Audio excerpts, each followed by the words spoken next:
Sejam bem-vindos a mais uma reflexão sobre a lição da semana. Hoje, vamos mergulhar em temas profundos, vida e morte. Tudo isso guiado pelos escritos do apóstolo Paulo. Vamos juntos analisar o conflito, o propósito e a esperança que definem a nossa jornada de fé. Bem, o ponto de partida de toda a nossa conversa é este versículo aqui. Uma declaração que de cara já nos coloca para pensar, não é? Porque para mim o viver é Cristo e o morrer é lucro. Parece um paradoxo. O que será que Paulo realmente queria dizer com isso? Para guiar nosso estudo ao longo da semana, vamos seguir um caminho bem estruturado. Primeiro, no sábado, vamos entender o conflito central entre vida e morte. No domingo, olharemos para como Paulo honrava Cristo mesmo em meio ao sofrimento. Depois, na segunda e terça, vamos desvendar o que significa morrer é lucro. Na quarta e quinta, o foco muda para a importância da unidade na fé. E a gente fecha, na sexta, com um momento de estudo e reflexão. Então, vamos lá! Sábado, o conflito central. Aqui, a gente começa pelo fundamento de tudo, entender qual é a verdadeira natureza da morte. E olha, isso é crucial para tudo o que vamos ver depois. Sabe aquela ideia comum que a gente ouve por aí de que a morte é só uma parte natural da vida? Pois é, a perspectiva bíblica nos diz que isso, na verdade, é uma mentira. A morte é o completo oposto da vida, é a inimiga da vida. Ela não fazia parte do plano original de Deus, mas sim é uma força antagônica, o poder do inimigo inserida nesse grande conflito entre o bem e o mal. E este texto de Hebreus, ele é fundamental.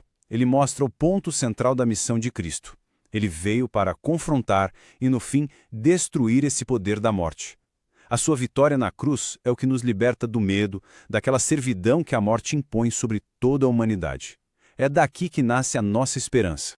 Chegamos ao domingo, e agora a lição nos convida a sair um pouco da teoria e olhar para a experiência pessoal de Paulo.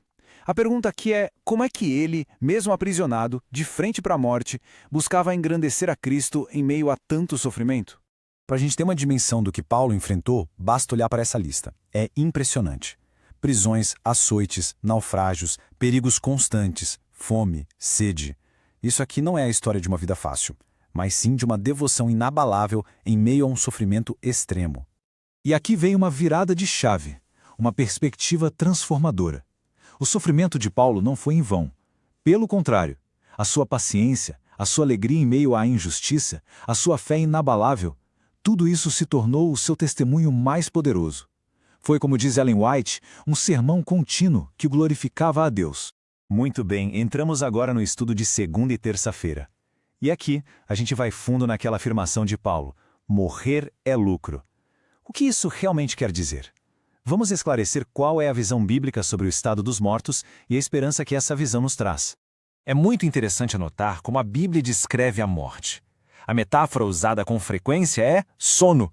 Isso é fundamental. Não se trata de uma passagem imediata para o céu, mas de um descanso inconsciente. Essa compreensão alivia a dor do luto, pois nos assegura que nossos entes queridos não estão sofrendo, mas simplesmente descansando até o grande despertar na vinda de Cristo. Agora, uma reflexão profunda. Já passou pela cabeça que depois da morte, a próxima cena que uma pessoa em Cristo verá será a vinda dele? Não há consciência do tempo que passa. É como fechar os olhos na morte e, num piscar de olhos, abri-los na visão gloriosa da segunda vinda. Essa perspectiva realmente muda tudo. Aqui a gente consegue ver o coração de um pastor. Paulo estava apertado entre os dois. Por um lado, o desejo pessoal de partir e estar com Cristo, que para ele significava descansar até a ressurreição. Por outro, sua responsabilidade e seu amor pela igreja, que o levavam a querer permanecer para servi-los. Uma demonstração de dedicação abnegada. Caminhando para quarta e quinta-feira, o nosso foco agora se volta para um tema que era absolutamente central, tanto na oração de Jesus quanto na carta de Paulo, a unidade. Vamos entender por que ela é tão vital para a fé. E o ponto central é este: a unidade cristã não é apenas para a harmonia interna da igreja, é a ferramenta de testemunho mais poderosa que existe.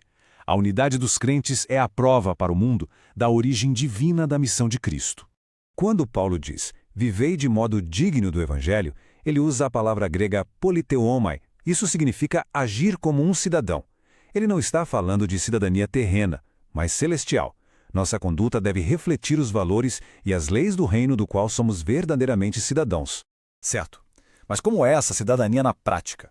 As Escrituras nos dão um roteiro claro, como vemos em Miqueias. praticar a justiça, amar a misericórdia e andar humildemente com Deus. Estes são os pilares de uma vida que reflete o céu aqui na terra. A estratégia do inimigo sempre foi dividir para conquistar. A desunião enfraquece, distrai e destrói.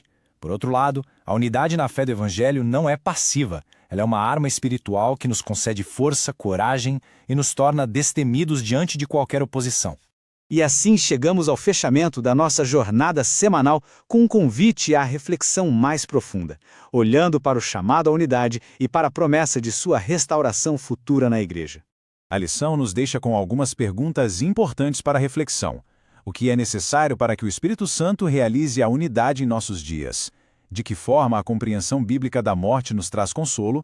E como a ideia do grande conflito entre o bem e o mal nos ajuda a entender o sofrimento no mundo?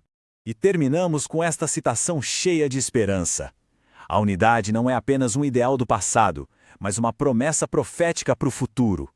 É o propósito de Deus restaurá-la. Que essa antecipação nos inspire a buscar essa unidade em nossas vidas e em nossa comunidade hoje.